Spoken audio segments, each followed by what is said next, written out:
Derby had been married more than 3 years on that August day when I got the telegram from Maine. I had not seen him for 2 months, but had heard he was away, quote unquote, on business. Asenath was supposed to be with him, but watchful gossips still declared that someone else was upstairs in the house, behind the doubly curtained windows. They had watched the purchases made by the servants, and now when the town marshal of Chesuncook had wired the Dracula madman who stumbled out of the woods with delirious ravings and screamed to me for protection. It was Edward, and he had just been able to recall his own name and my name and address. Chesuncook is close to the wildest, deepest, and least explored forest belt in Maine, and it took a whole day of feverish jolting through fantastic and forbidden scenery to get there in a car. I found Derby in his cell at the town farm, vacillating between frenzy and apathy. He knew me at once and began pouring out a meaningless, half-incoherent torrent of words in my direction. Dan, for God's sake, the pit of the Shoggoths, down the 6,000 steps, the abomination of abominations. I never would have let her take me, and then I found myself here. Yeah, Shub and Niggurath. The shape rose up from the altar, and there were 500 that howled. The hooded thing bleated, Kamog, Kamog. That was old Ephraim's secret name in the coven. I was there when she promised she wouldn't take me. A minute before I was locked in the library, and then there I was where she had gone with my body, in the place of utter blasphemy, the unholy pit where the Black Realm begins and the Watcher guards the gate. I saw Shoggoth. It changed shape. I can't stand it. I won't stand it. I'll kill her if she ever sends me there again. I'll kill that entity. Her. Him. It. I'll kill it. I'll kill it with my own hands. It took me an hour to quiet him, but he subsided at last. The next day I got him decent clothes in the village and set out with him for Arkham.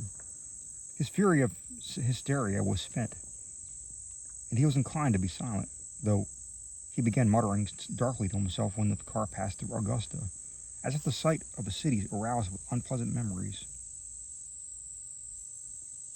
It was clear that he did not wish to go home, but considering the fantastic delusions he seemed to have about his wife, delusions undoubtedly springing from some actual hypnotic ordeal to which he had been subjected, I thought it better if he did not. I resolved, put him up myself for a time, no matter what unpleasantness it would make of Asenath. Later, I would help him get a divorce, for most assuredly there were mental factors which made his marriage suicidal for him. When we struck open country again, Derby's muttering faded away, and I let him nod and drowse on the seat beside me as I drove.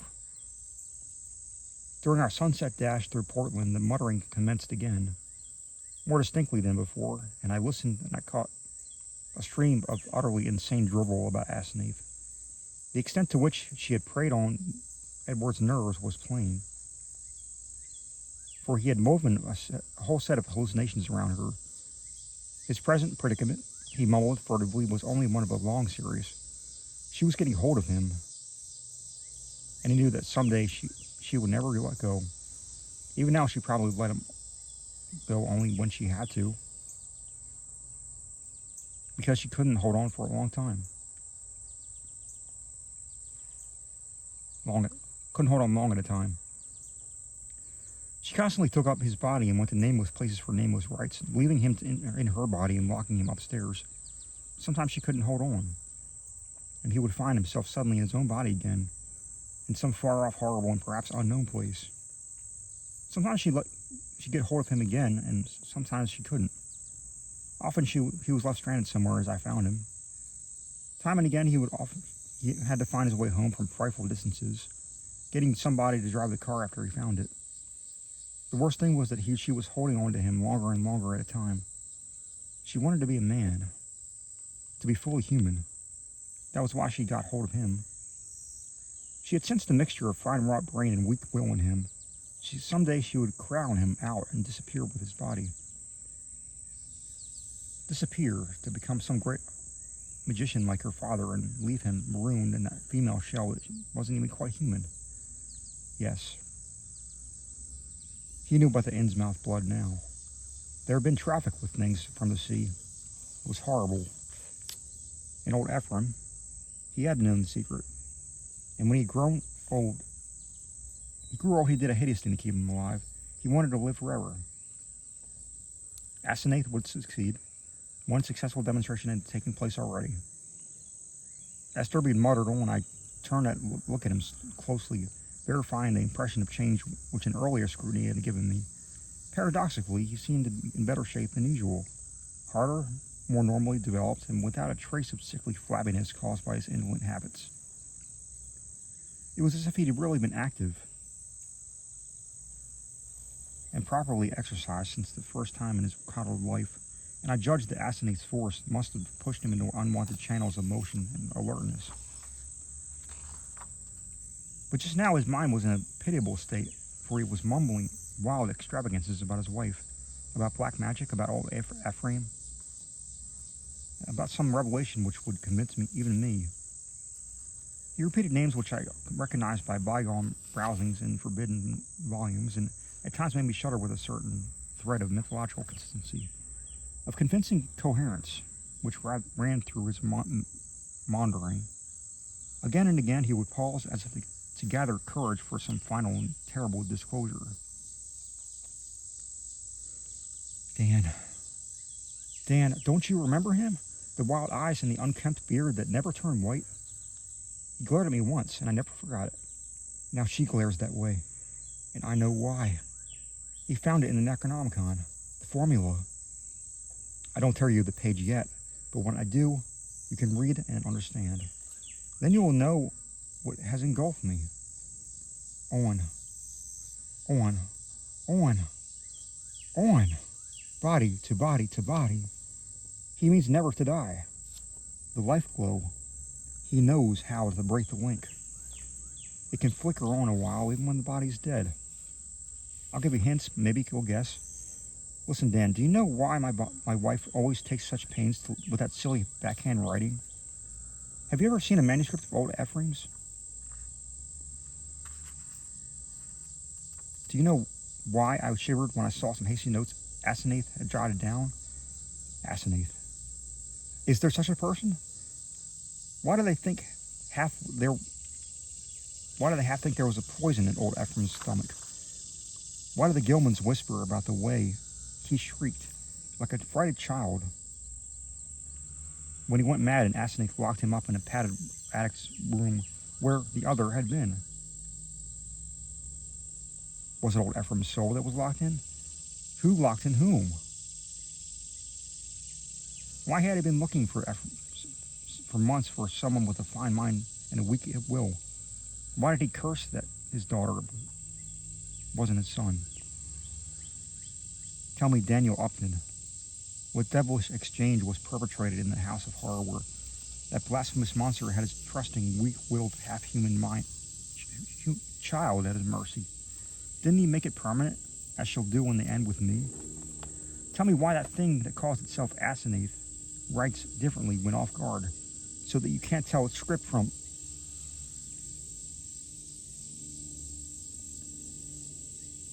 Then the thing happened.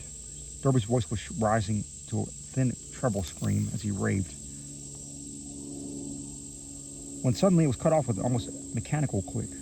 I thought of other occasions at my home when his confidences had abruptly ceased, when I half fancied that some obscure telepathic wave of Asenath's mental force was intervening to keep him silent. This, though, was something altogether different, and I felt infinitely more horrible. The face beside me was twisted almost unrecognizably for a moment, while through the whole body there passed a shivering motion, as if all the bones, organs, muscles, nerves, and glands were readjusting themselves to a radically different posture, set of stresses, and general personality. Just where the supreme horror lay, I could not for my life tell, yet there was something swept over me, such a swamping wave of sickness and repulsion, such a freezing, petrifying sense of utter alienation and abnormality, that my grasp of the wheel grew feeble and uncertain. The figure beside me seemed less like a lifelong friend than like some monstrous intrusion from outer space, some damnable, utterly accursed, focus on unknown and malign cosmic forces. I faltered only a moment, but before another moment was over, my companion had seized the wheel and forced me back to change places with him. The dusk was now very thick, and the lights of Portland far behind, so I could not see much of his face. The blaze in his eyes, though, was phenomenal, and I knew that he must now be in that queerly energized state, so unlike his usual self, which so many people had noticed. It seemed odd and incredible that listless Edward Derby, he who could never assert himself, and would never learn to drive, should be ordering me about and taking the wheel of my own car. Yet that was precisely what had happened. He did not speak for some time, and in my inexplicable horror, I was glad he did not. In the lights of the Biddeford and Sacco, I saw his firmly set mouth and shivered at the blaze of his eyes. The people were right. He did look deadly like his wife and old Ephraim when in these moods. I did not wonder that the moods were disliked. There was something unnatural and diabolic about in them, and I felt the sinister element all the more because of the wild ravings I had been hearing. This man, for all my lifelong knowledge of Edward Pickman Derby, was a stranger.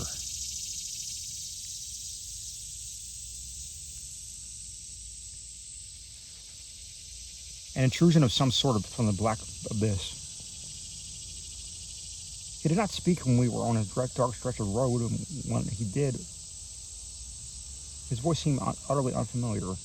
It was deeper, firmer, and more decisive than I had ever known it to be, while its accent and pronunciation were altogether changed, though vaguely, remotely, and rather disturbingly, I recalling something I could not quite place. There was, I thought, a trace of very profound and very genuine irony in the timbre, not the flashy, meaninglessly jaunty pseudo-irony of the callow, quote-unquote, sophisticate,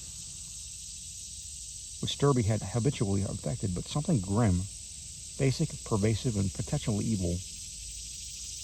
I marveled at the self-possession so soon, following the spell of panic it struck, muttering, "I hope you'll forget my attack back there, Upton," he was saying. "You know what my nerves are, and I guess you could excuse such things. I'm enormously grateful, of course, for this lift home. And you must forget things, too, any crazy things I may have been saying about my wife. And about things in general, that's what comes from overstudy in the field like mine. My philosophy is full of bizarre concepts. When the mind gets worn out, it cooks up all sorts of imaginary concrete applications. I shall take a rest from now on. You probably won't see me for some time, and you needn't blame Asinate for it. This trip was a bit queer, but really very simple. There are certain Indian relics in the North Woods, standing stones and all that, which mean a good deal in folklore, and Asinate and I are following that stuff up. It was a good hard search, but so I seemed to have gone off my head.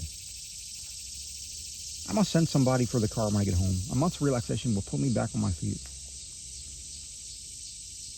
I did not recall just what my own part of the conversation was, but the baffling alienage of my seatmate filled all my consciousness. With every moment, my feeling of elusive cosmic horror increased, till at length I was in a virtual delirium of longing for the end of the drive. Derby did not offer to relinquish the wheel when I was glad of the speed with which Portsmouth and Newburyport flashed by. At the junction where the main highway runs inland and avoids Innsmouth, I was half afraid my driver would take the Bleak Shore road that goes through that damnable place. He did not, however, but darted rapidly past Rowley and Ipswich toward our destination. We reached Arkham before midnight and found the lights still on in the old Crown's Inn Shield house. Derby left the car with a hasty repetition of his thanks, and I drove home alone with a curious feeling of relief. It had been a terrible drive. All the more terrible because I could not tell why. And I did not regret Derby's forecast of a long absence from my company.